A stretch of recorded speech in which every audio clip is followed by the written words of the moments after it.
So, welcome back to Travels with Bart and our tour of the southern provinces of Thailand. Right now we're at a mosque in the province of Naratiwat. It's called the Wadil-husen Mosque, and it's billed as the 300-year-old mosque. But from what I read, it was built in 1634, and if my calculator's working correctly, that's about 390 years ago. It's pretty close to a 400-year-old mosque. And its claim to fame is that it's made of wood. It's a completely wooden construction, but constructed without any nails. Anyways, we'll have a quick look around, and then we'll see what comes next.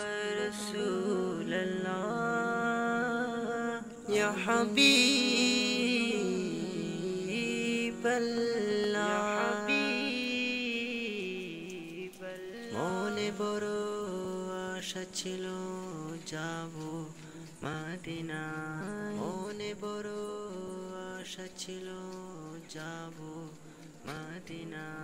Salam ami korbo ge nabi jiro jai. Salam ami korbo ge. Okay, let's see if we're allowed to go inside. Chalo jai, shobai Mokka Modinai. Chalo jai, shobai Mokka Modinai. Arab Shagor pari dibo nei ko amar tori pakhi noi je ure jabo danate bor kori.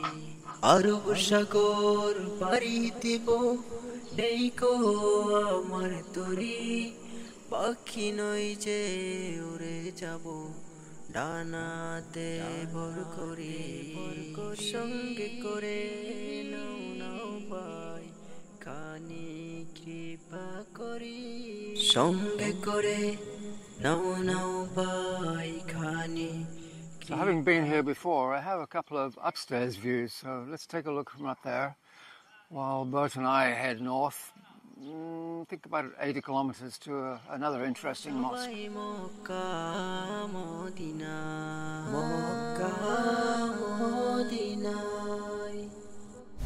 So now we're in Pattani Province, in a place called Yaring. And Yaring district has a lot of fishing ports, and the word Yaring comes from the Malay word jaring, which means net or nets. You may remember I mentioned Yaring as the place that the Pattani governor's sister decided that the governor should build the city. And in fact, Pattani city is just north of here. And we're sitting outside something called krue-se mosque. And it's also known as Masjid Karisik in Pattani Malay, although here that would be pronounced Masaid. Now, when I tell you the history of this place, it'll be a best guess story, not necessarily 100% accurate, simply because its history was not well documented. So let's have a look around while I tell you the story. It's believed to have been built somewhere around 1560, which would actually make it the oldest brick-built mosque in Southeast Asia. And the mortar is believed to be made from a mixture of ground-up seashells and egg whites. And that's no joke. Like most mosques, it should have had a dome, and maybe it did have one, which either fell apart, perhaps due to the egg whites, was struck by lightning, or it never existed. We'll never know for sure. Now, some people believe that the mosque was actually built by a Chinese pirate named Lim To Kiam, who, according to local law, married the daughter of the Sultan of Pattani and converted to Islam. It's possible because just behind the mosque is a garden, as well as the gravestone of Lim Ko Nyao, believed to be the sister of Lim To Kiam. She is said to have placed a curse on the place so that the dome could never be completed. So now we have a fourth possibility for why there's no dome.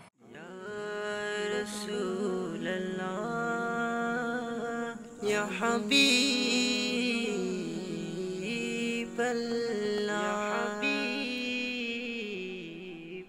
mone boro asha chilo jabo Madina, mone boro asha chilo jabo Madina.